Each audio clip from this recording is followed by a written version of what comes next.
السلام علیکم ورحمۃ تعالی وبرکاتہ۔ ناظرین، یقین ہے کہ آپ لوگ خیریت سے ہوں گے۔ اللہ تبارک و تعالیٰ کے بارگاہ میں دعا ہے کہ اللہ تعالیٰ ہم سب کو خیریت سے رکھے۔ جیسا کہ آپ لوگ کو معلوم ہوگا کہ میں اسی طریقے کا بیانات لاتا رہتا ہوں۔ آئیے ہم آپ کے سامنے ایک ایسا بیان لایا ہوں، مفتی پیر اجمل صاحب نے کیا ہے کہ انشاءاللہ اگر آپ اس کو غور سے سنیے گا بغیر اسکپ کے ساتھ، اور انشاءاللہ یقین ہے اللہ کے بارگاہ میں کہ آپ لوگوں کی زندگی بدل سکتی ہے۔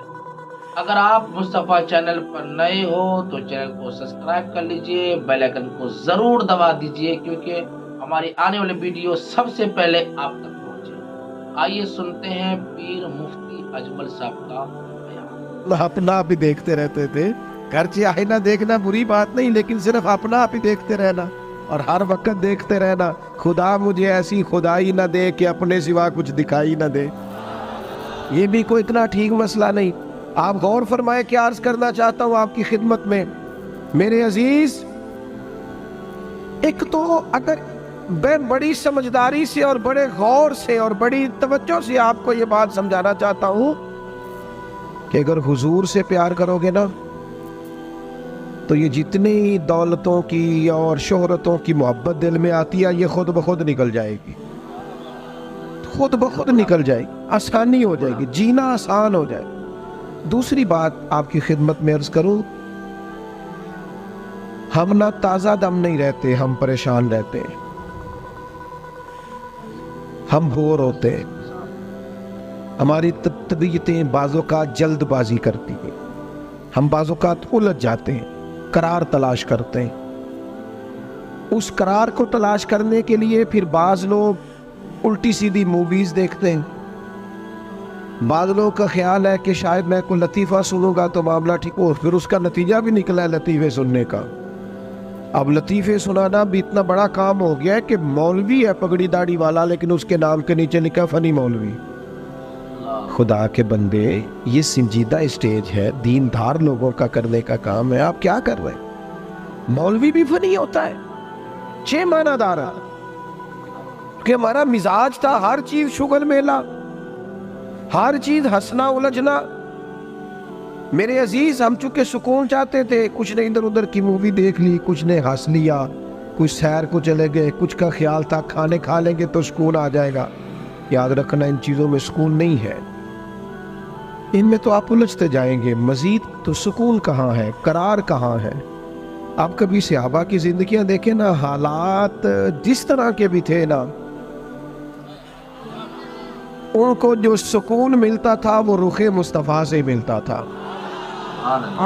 ان کی طبیعت پوری لگ گئی تھی کہ حضور علیہ السلام کی جو یادیں ہیں وہ دل کو تازہ کرتی۔ ان کا خیال تھا کہ بہار اگر کسی چیز کا نام ہے تو وہ ذکر مصطفیٰ ہے، یاد مصطفیٰ ہے اور دیدار مصطفیٰ ہے۔ اعلیٰ حضرت مفتی ہیں، فتویٰ دیتے ہیں، اعلیٰ حضرت مفسر قرآن ہے، کنز الایمان بذات خود ایک تفسیر ہے، ترجمہ ہی تفسیری ہے۔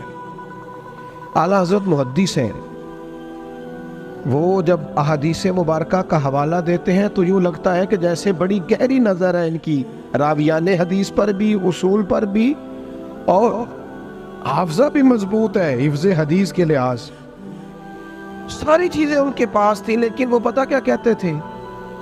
کہتے تھے یہ جو میرا دل چمکدار ہے نا، اور یہ جو میری طبیعت ہلکی پھلکی ہے، اس کی وجہ یہ ہے کہ ان کی مہک نے دل کے غنچے کھلا دیے ہیں۔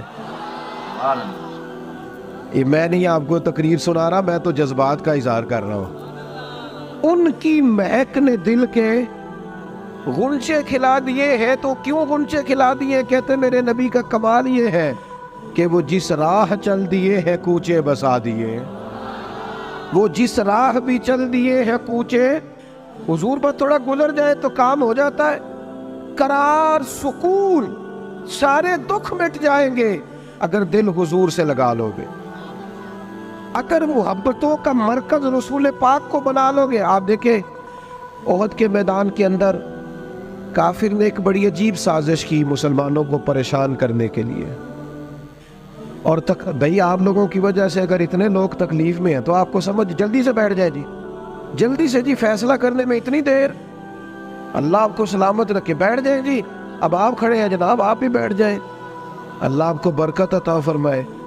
اچھا ایک بندہ محفل میں کھڑا ہو جاتا ہے موبائل لے کے، اللہ کو سمجھنا چاہیے کہ باقی سارے ایپل بھی ہیں موبائل، خدا کے بندے آپ کی وجہ سے اتنے لوگ پیچھے اگر پریشان ہیں تو آپ کو سمجھنا چاہیے اس چیز کو۔ اللہ تعالیٰ آپ سب کو ہنستا اور مسکراتا رکھے۔ نبی پاک کی ذات سے جب آپ کی کامل وابستگی ہو جائے گی نا تو حضور کی ذات والا کا پیار، اور پیار لاروں والا نہیں ہونا چاہیے، خالی جل سے محفل میں اور مائک ہاتھ میں آیا تو عشق کا دعویٰ تگڑا، خالی اس طرح نہیں، تنہائی میں بھی تو روئے حضور کی بارگاہ۔ ایک محفل میں ایک دفعہ حاضر تھا تو ایک نعت خواں بچہ میرے پاس آیا، کہنے لگا جی میری سفارش کر دیو، میں بھی حضور دی بارگاہ چ حاضری لوانی ہے۔ میں کہ پتر تو گھر جا کے پڑھ لے، اتھے بھی حاضری لگ جائے گی، کہ 4000 بندہ چاہیے حاضری لوان لی، حضور کی بارگاہ میں تو جہاں بیٹھ کے بھی پڑھے حاضری لگ جاتی ہے۔ اس کے لیے کیا ساج سمر کے مجلس ہی فقط ہو تو حاضری لگتی ہے؟ یہ بھی اعلیٰ حاضری ہے، پر وہ تو واللہ وہ سن لیں گے اور فریاد کو پہنچیں گے ہم۔ بس اتنا تو ہو، کوئی فریاد کرے دل سے، تو بات تو دل سے کر۔ آپ کی جب کامل وابستگی حضور سے ہو جائے گی نا تو یہ غربتوں کا ڈر، یہ پریشانیاں، یہ آزمائشیں، ایک جگہ رونا نہیں رویا حضرت بلال نے کبھی اپنی غریبی کا، ایک جگہ پریشان نہیں ہوئے کبھی حضرت سلمان فارسی کے میں پردیسی ہوں، ایک جگہ بھی کبھی جناب صہیب رومی کو تکلیف نہیں ہوئی۔ کیوں بلا؟ اس لیے کہ حضور کی محبت ایسی دوا ہے جو ہر بیماری سے شفا عطا کر دیتی۔ احد کے میدان میں کافروں نے ایک چال چلی تھی، ان کو پتا تھا کہ کون سی بات مسلمانوں کو زیادہ پریشان کر سکتی ہے۔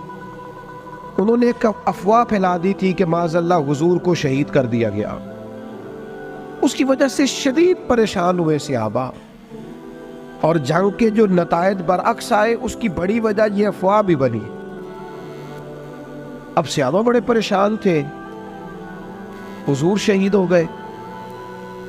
کچھ لوگ نا میدان احد سے جب واپس آ رہے تھے نا جنگ ختم ہونے کے بعد، ایک خاتون جا رہی تھی میدان جنگ کی جانب۔ عورتیں اپنے مزاج کے لحاظ سے کمزور ہوتی ہیں قلبی طور پر، اور بڑی خوبصورت بات لکھی ہے علماء نے، کہتے ہیں عورت کے دل میں درد زیادہ ہوتا ہے نا، پیار زیادہ ہوتا ہے، اور یہ جو وہ کمزور واقعہ ہوئی ہے اسے عیب نہ سمجھو۔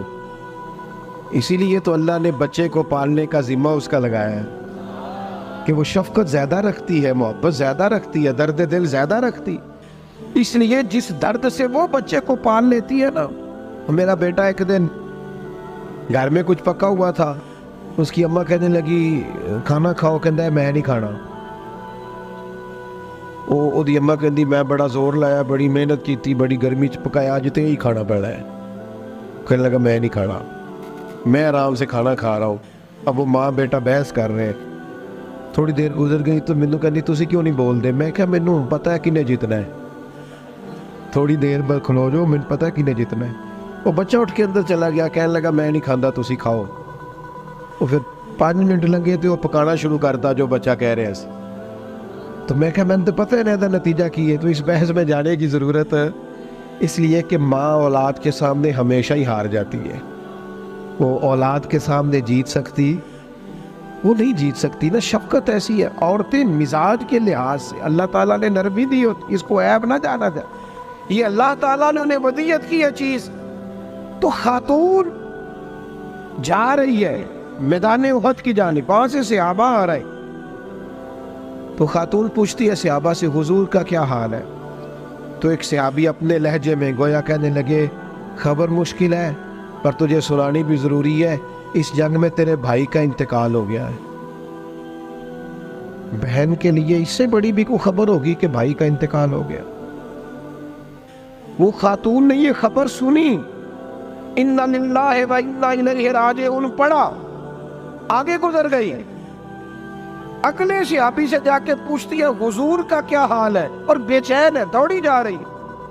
یہ میری بات کو سمجھے آپ، کسی ایک جگہ جب آپ کی محبت کا غلبہ ہوتا ہے تو پھر بعض غم لگتے ہی نہیں، آپ کی کیفیت ہی اور ہوتی ہے زندگی گزارنے میں۔ آگے بڑھی، ایک اور صحابی ملے، ان سے پوچھتی ہے حضور کا کیا حال ہے؟ تو کہنے لگے میرے پاس تیرے لیے ایک بڑی سخت خبر ہے، تیرے شوہر کا انتقال ہو گیا۔ اس نے تھوڑی دیر کے لیے خاموشی اختیار کی، اللہ کی رضا پہ راضی رہنے کے کلمات ادا کی اور آگے بڑھی۔ ایک اور شخص سے سوال، یہ ذرا سوچتے جانا، یہ خبریں اگر اچانک ملیں، بھائی چلا گیا ہے، باپ چلا گیا ہے، اس کو سوچنا، اپنے اوپر طاری کرنا، خدا نہ کرے ایسا ہو، پر جب خبر ملے تو کیفیات کیا ہوتی ہیں۔ وہ خاتون آگے بڑھی تو ایک شخص اور ملا، پوچھتی ہے ذرا بتاؤ نا حضور کا کیا حال ہے؟ تو کہنے لگے میرے پاس تیرے لیے خبر ہے کہ تیرے والد بھی اس جنگ میں شہید ہو گئے۔ بیٹیوں کا تو میکا ہی باپ سے ہوتا ہے، ماں سے ہوتا ہے، والد چلے گئے۔ تھوڑی دیر کے لیے گردن جھکی، کلمات ادا کی، اور پھر پوچھتی ہے صحابی سے والد چلے گئے، بھائی چلے گئے، شوہر چلے گئے، مجھے بتاؤ کہ میرے نبی پاک کا کیا حال ہے؟ تو صحابی کہنے لگے الحمدللہ میں زیارت کر کے آیا ہوں، رسول پاک بالکل ٹھیک ہے۔